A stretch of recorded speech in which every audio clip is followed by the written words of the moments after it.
in the face of the war in Ukraine, Britain and a lot of European countries have realized that they've been paid lip service with their own defense, and Britain has been absolutely that. The peace dividend of the Cold War we have well and truly spent.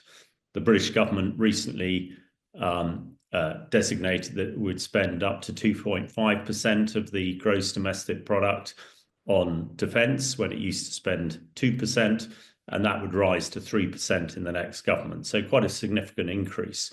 And this is really realizing that the threats that are out there, predominantly the US, the Russians, and in order to counter that threat, Britain needs a wide range of military capability.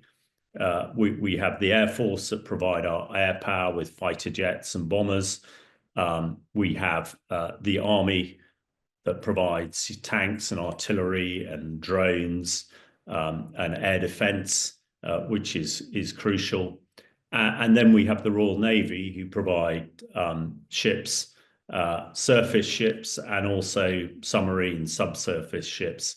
Now, the subsurface ships, the submarines, are very important to British defence. There are two elements to them. Most importantly is the British nuclear deterrent, which is the Trident nuclear missile that are carried on 4 submarines. And one of these submarines is always at sea, ready to launch its strategic nuclear weapons. They've become even more important now because with the US reining back, the 2 nuclear powers in Europe to face Russia or France and the UK.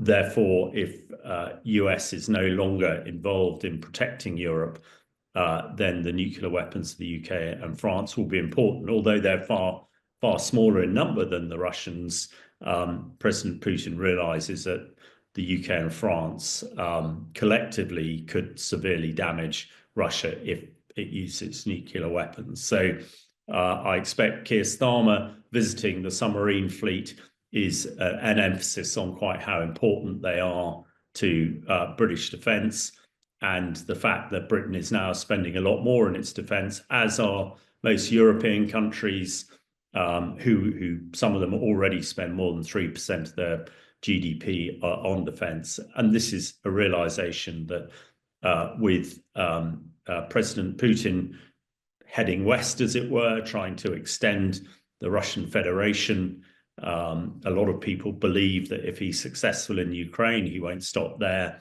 And as most countries in Europe are part of NATO, as is the UK, it's part of our collective defence. So it's a recognition of the threats that are out there at the moment, that we in this country need to spend more on defence to make sure that we have an effective nuclear deterrent, and probably more importantly at the moment, effective conventional deterrent, which we've allowed to drop since the end of the Cold War.